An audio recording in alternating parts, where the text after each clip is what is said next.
many four-letter words can I use on that? Transfers to a double. Cheddar is driving. Nothing yet. Takedown. Michael Cheddar. Oh, Nick, I'm a top guy, so I love top wrestling. Hale trying to sink him. He does. Maximus Hale the fall. So I think that wrestling is the greatest sport on earth.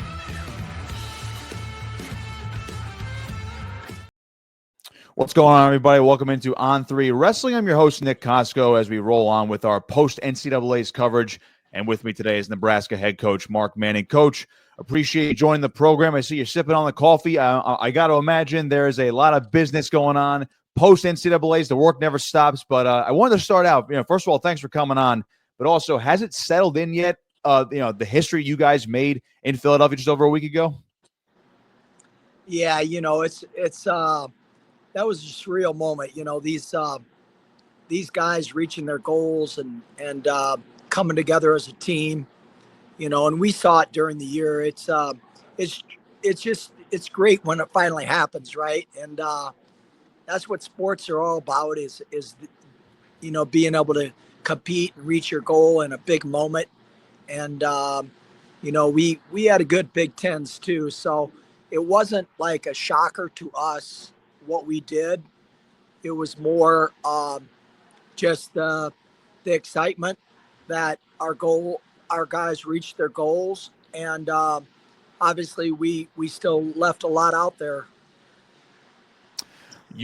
Was that just the culmination of all that hard work, as you were alluding to, considering a good Big Ten tournament, and then you guys put 8 on the podium, 3 in the finals, 2 champs. You were named Coach of the Year as well for the NCAA tournament. Was it just bubbling leading into that? As you were saying, it's like, we knew we could do this, and then all of a sudden the explosion happens. Yeah, I take it back 1 year ago. I thought we left Kansas City, and we finished 9th, and we had 5 All-Americans. We had the second most All-Americans to Penn State last year. Mm-hmm. In our mind, we were the second best team last year. We had 5 All-Americans, and, I made a bad coaching decision, and, Ridge Lovett in the semifinals last year, he wins that match. We finish second, and then everyone thinks we're sweet. So really it's a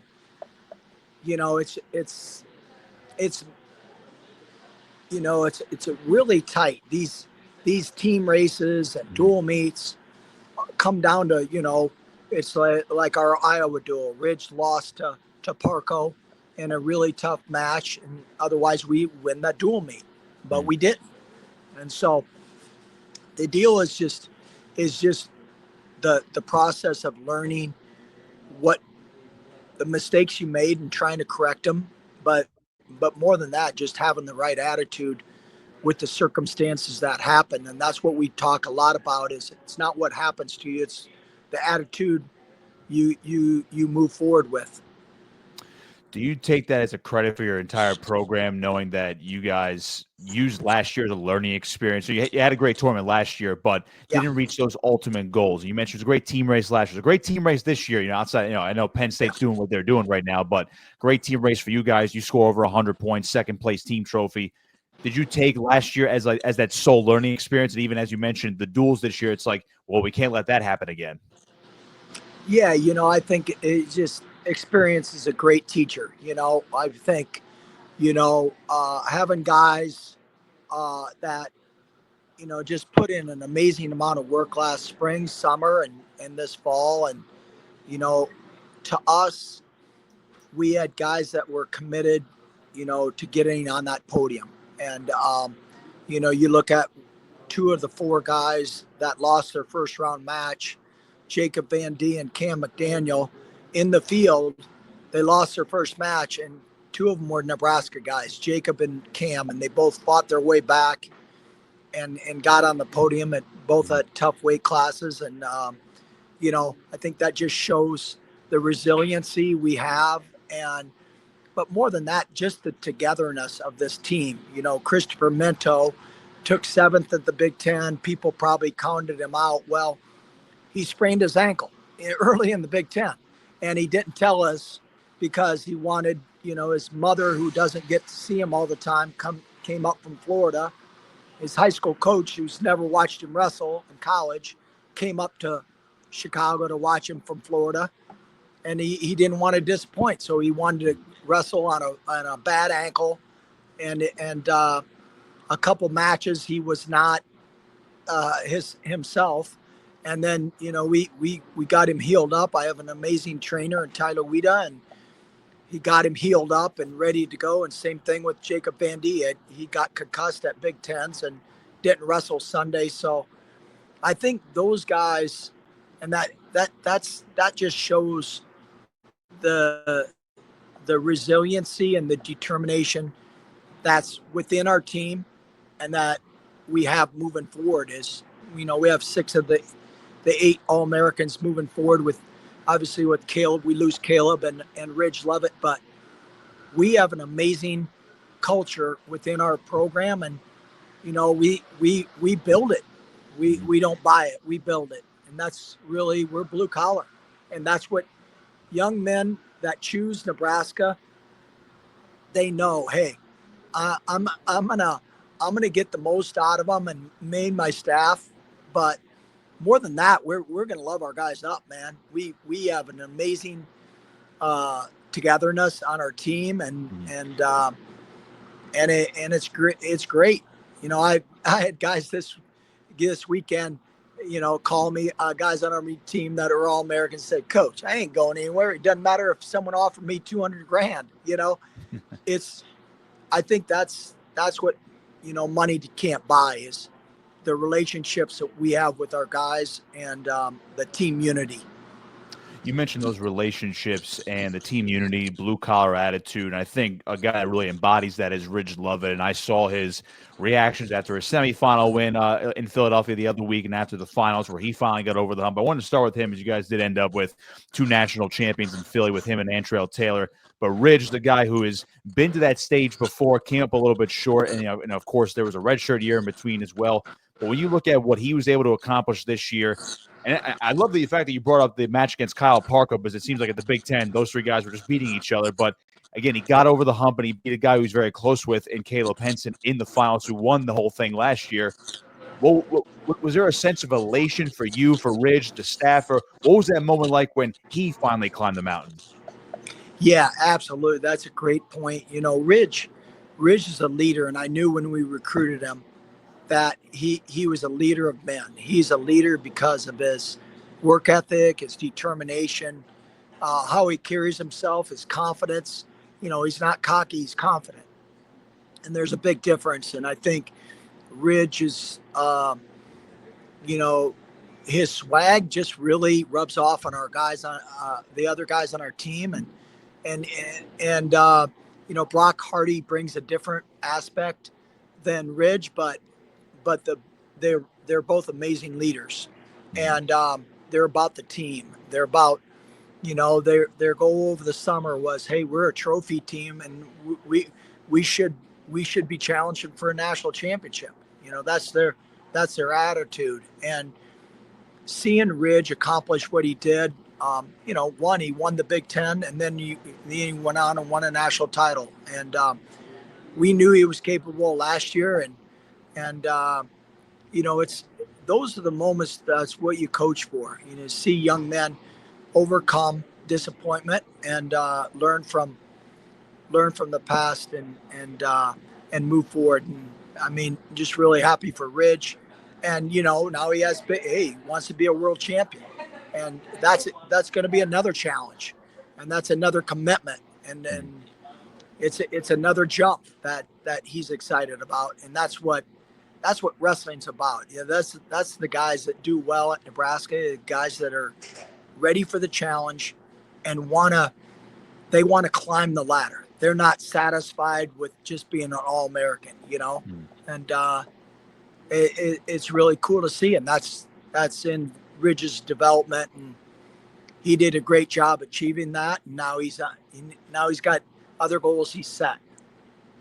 I like the fact that you mentioned climbing the ladder, and that's what wrestling's about. And I think another guy who embodies that is Antrell Taylor, in a bracket that kind of got busted up, but he ends up on top, defeats Purdue's Joey Blaze. And he's got a great story. You know, a lot off the mat with him as well. He's overcome a lot as he opened up about recently too. What was it like watching him from? I guess we can go back to October, November, and you're like, did you think this kid had the potential to be a national champion when you're looking at him in November? It's like, okay, we have to build towards that. And had this all come about with Antrell Taylor? Yeah, it's we knew that he could do it at 157 because, you know, he was a 57 pounder last year, and he All-American as a redshirt freshman at 165, arguably the toughest weight class last year. An amazing amount of studs that did not get on the podium last year, and Antrell did, and that just shows what that guy's determination's all about. And you know, he couldn't beat out Peyton Robb last year, who's now in our room, and he's training for Greco. And you know what great partners guys like him and James Green bring to Antrell, and I don't think he's saw anything this year that he hadn't seen in the room. So he expected to be a national champion, and I think that's where Antrell's belief started last year, that he was on a you know, he became an All-American when he wasn't expected to. And then being at the big dance is one thing. You know, it's just building that belief that, hey, I can do it on the biggest stage. And it is different. You know, you can win a big dual meet, but doing it on that stage at Big Tens or Nationals shows there's another level. And Antrell, yeah, we had total confidence that he could be a national champion. You know, yeah, the bracket like went kind of got all crazy, but we just talk about staying on your track. It doesn't matter who gets upset. You only have to beat the people, you know, that are in front of you. When you're talking about staying on track, Brock Hardy's an interesting case because, you know, he was the number 1 seed. You know, it does not get it done in the finals this time around. It almost kind of reminds me of a guy like Ridge Lovett. You know, again, Brock Hardy, 5-0 lead on Jesse Mendez. That match was kind of one of the more wild affairs in the finals on that Saturday night.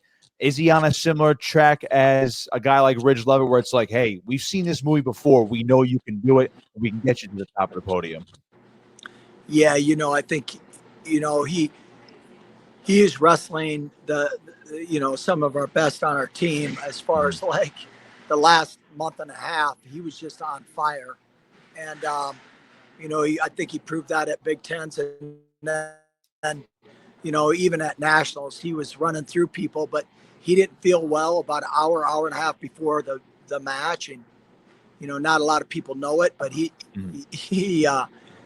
did not feel well. And really that lingered on all through that night on Saturday night. And then through Sunday, when we got back, you know, but Brock will never make that excuse. We don't make an excuse. Jesse Mendez is a stud. He's really good. And, you know, they'll have battles next year. So it's about being your best during that 7 minutes. And, you know, I love that we have Brock Hardy, because he's an amazing competitor, and he's just creative.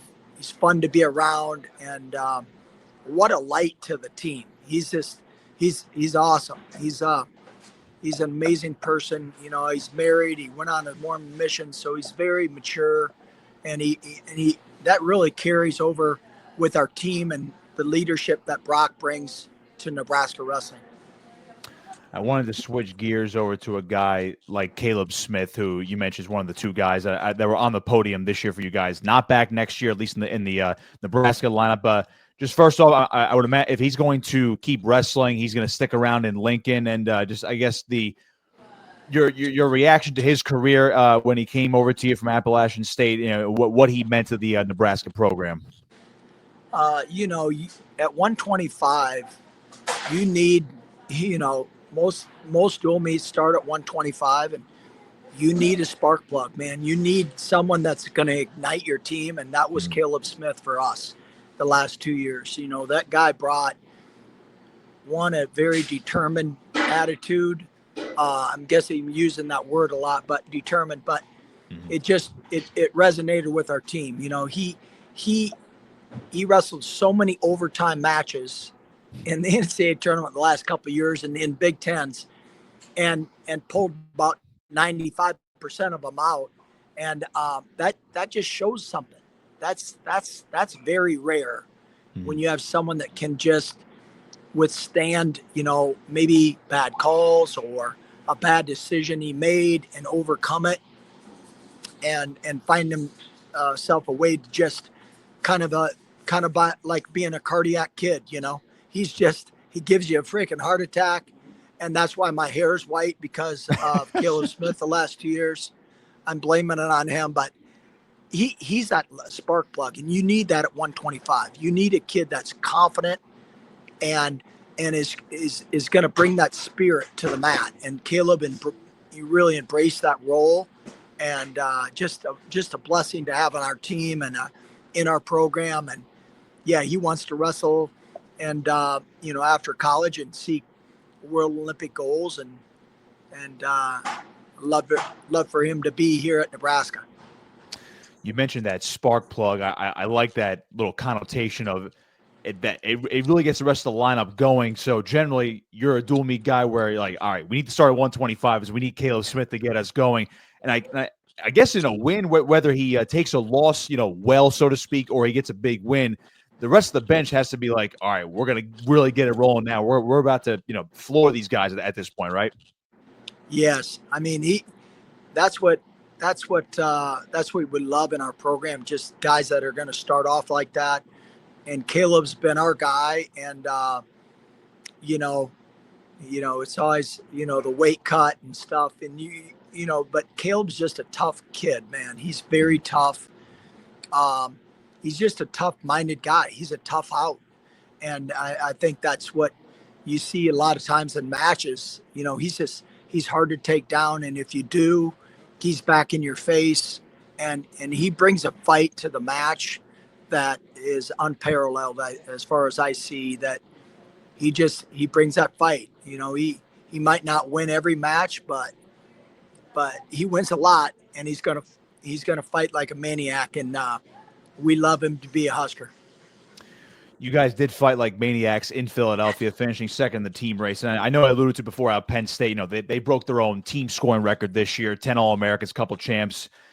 When you guys are looking at that team score, that team race, let's say Thursday night, Friday morning, still not quite set in stone, but you guys did jump out in front of Penn State numerous times. Was that a topic of conversation throughout the tournament, or is it just like, you know what, the chips will fall where they may, let's just keep focusing on getting as many guys to the podium as possible? Yeah, we didn't. I mean, myself, I didn't even look up. I mean, someone sent me a screenshot that we were up one time, and so much wrestling left to be had. Yeah. I would say this: I've been a part of these, 35 plus years of coaching. When you score over 115 points, 80% of the time, you win a national title. Mm-hmm. You score over 100 points. I remember a lot of years, people scoring around 90 or 85, some of the times that Minnesota won. I mean, back in the J-Rob years, I remember Oklahoma State winning with 90-some points.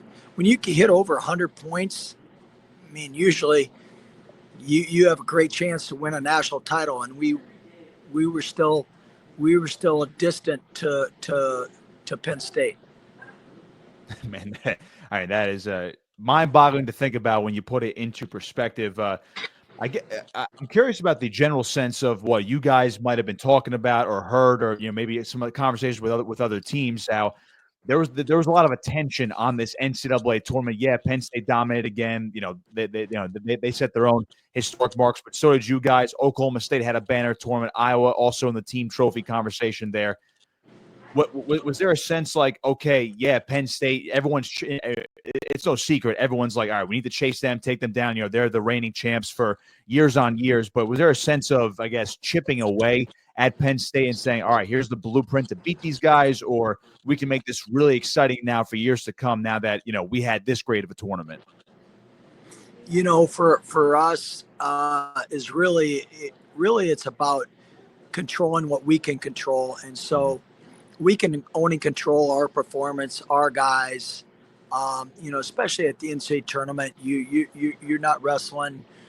We didn't have all Penn State guys in the quarterfinals or semifinals. When we match up, yeah, it's a big deal. Our guys know about it. They understand the team race, but we don't talk about it. It's more about we emphasize what we have to do performance wise, and we get our guys locked into what they do best, and that is compete, and then let the chips fall where they are. And so over the season we talked about that type of stuff, but really you have to have a dynamic team that understands it's not just about themselves, it's about a bigger purpose. And I think we have a spiritually led team. We have a lot of guys do Bible studies, a lot of guys that honor Christ with their performances. So I think that's an element that a lot of people haven't seen or maybe have heard about a little bit in our program. And I think our guys have done a great job with wrestling with spirit, wrestling with a bigger purpose than just themselves. And really they wrestle a lot for their state and for the N on their chest. And it means something. There's a lot of pride here. And I think these guys are the talk of the whole state here in Nebraska. And obviously here in Lincoln, I mean, they go to the training table. You thought they'd won the national championship.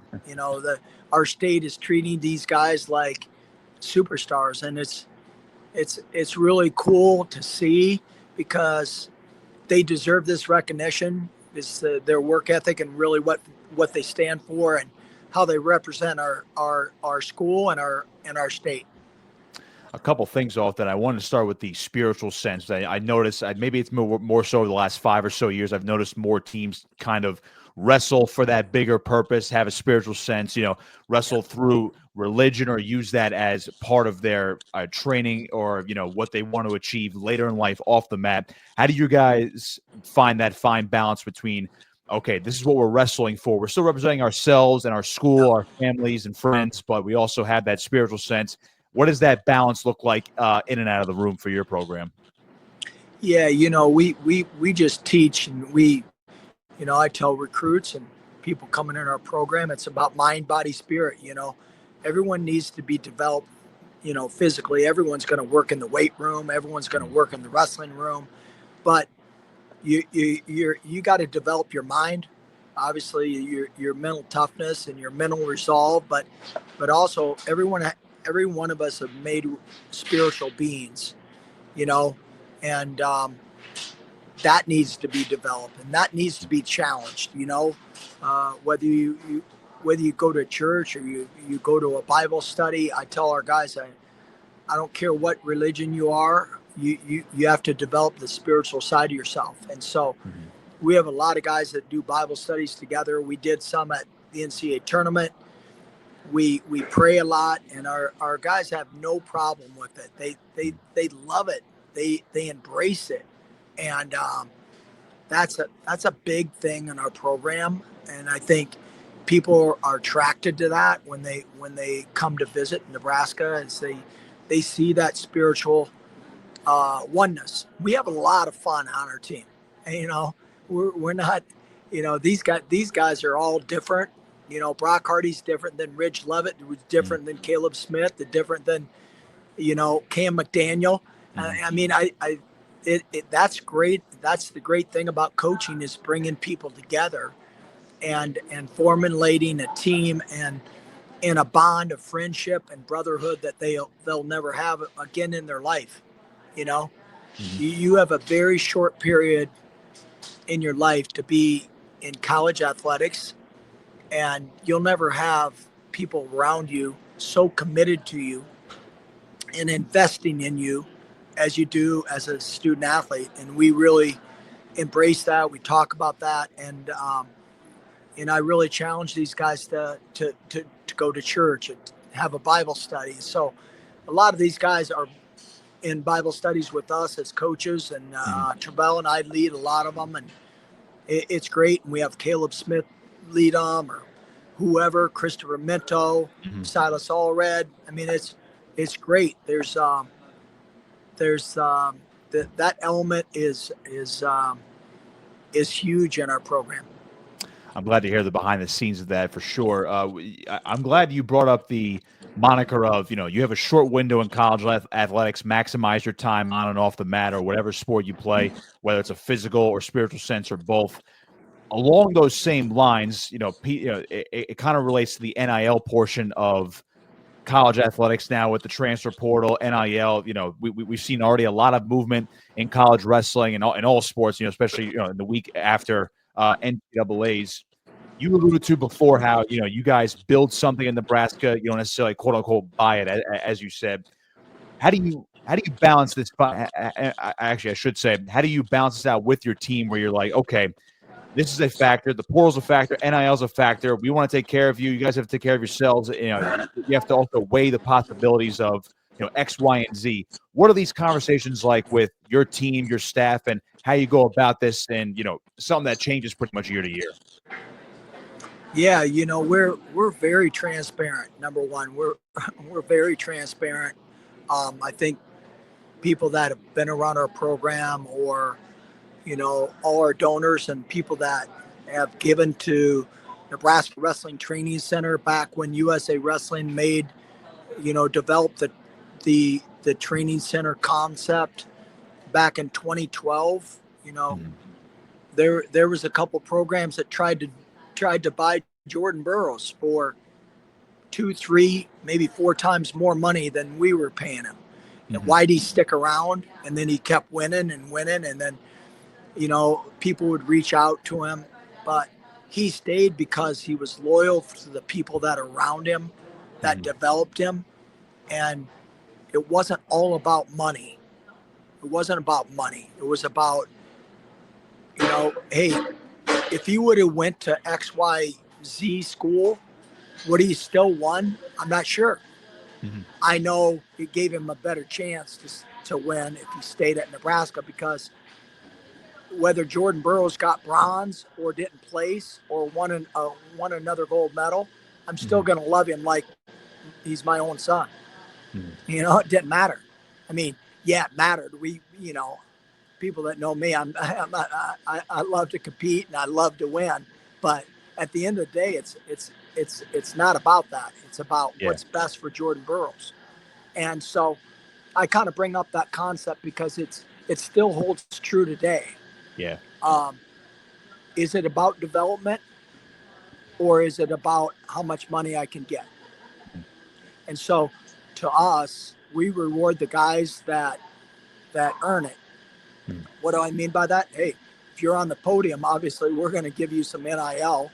If you win a Big Ten title, if you win a national title, absolutely.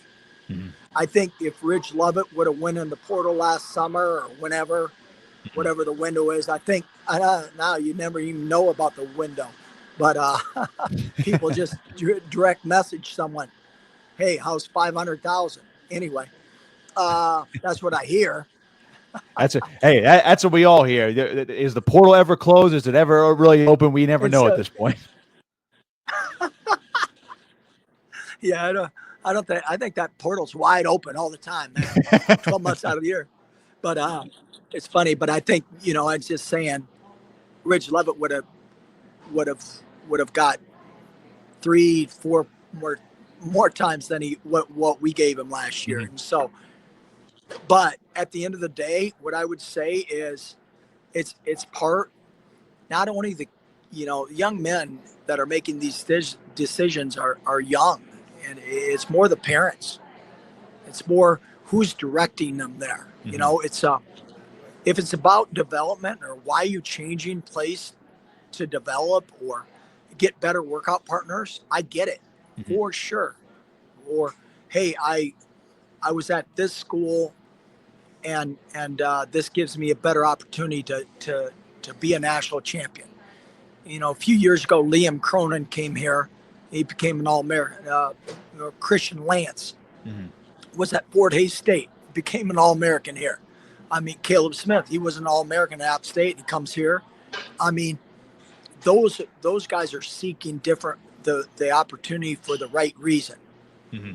And, but sometimes people are just seeking, it's about money. But I would say to people that have gone different places, in 20 years from now, where are you going to take your kids and say, hey, I was at, Pembroke State, hey, for 2 years. And then I was at Pembroke Junior College for 2 years. And then I was at whatever, UNC Greensboro, Mm-hmm. my last year. And I won a national title. Where do you take your kids? And where do you tell your kids you graduated from and what experience you had? That's what I would say. It's bigger than just, than just 1 year or, I mean, I don't know. Everyone has their own reasons, but, I would say what the Bible says, the root of all evil is money, and everyone likes money and everyone needs money. I'm not saying it's not important. What I'm saying is it's not the most important thing. And if it is, you're doing it for the wrong reason. I like the openness and transparency about that, especially with your own program. Is that where you rely on your staff a lot as well? Considering you just said, hey, sometimes the kids and the parents, they're the ultimate dictators. Maybe it's the wrong word, but the ultimate influence when it comes to staying at a place or going somewhere else. But there's a lot of outside noise outside the program. You obviously can't do it all by yourself. Is that where you rely on your staff heavily as well when it comes to the portal and NIL? Yeah, those guys are, they a lot of my staff are obviously younger than me, so they love social media, and I don't I don't look at it that much. I got high school kids, so see, I know I'm speaking all to the haters out there that saying, hey, Manny's retiring, he's got gray hair. Hey, do they pay the bills at the Manning household that my sophomore in high school, my junior in high school? I don't think so. So I might look old, but I could still move around. So it's funny. I just got to give a little ribs there, man, because I know on the recruiting trail last couple of years, people have been saying stuff, and it's funny. Come to the Nebraska wrestling room 6 out of 7 days. I'm in the room. I love what I do, and I'm going to invest in the young men that come here. I love hearing that. And obviously, if I came out to the Nebraska wrestling, I wasn't a great wrestler, but I'm like, okay, Coach Manning's wrestling today. Yeah, I'm gonna take a day off. That's okay. That's okay with me. Coach, again, a couple more for you. Again, I appreciate your time today. When you look at the rise of wrestling, and I know this might be a loaded question, but I guess the sport is growing in popularity. Others want to say, well, it's going down. TV ratings for the NCAA championships this year did rise up. I think it was the highest in the last 7 or 8 years. And there's a multitude of factors for the reason why. But the dual meet has obviously been great this year, especially in the Big Ten or over the past couple of years. Two-part question, but I'll leave you with the first part first. Where do you see wrestling in the next 5 years? I know some people say, well, we're in trouble if we don't fix X, Y, and Z. Others might say, well, we'll take a more positive approach or a more optimistic approach in saying, if we do X, Y, and Z, we're going to be fine and maybe even better off 5 to 7 years from now. Well, years ago, I would say more like 7, 8 years ago, Tom Ryan, we have Big Ten meetings, and Tom Ryan was talking about, hey, Manny, will you be in the concept of with the national duels being having the national dual meet being the crown jewel of being the national champion. And I love that concept. That's, I think, how we can grow wrestling, is because fan bases get behind teams more than just individuals. And I get it. We need to be able to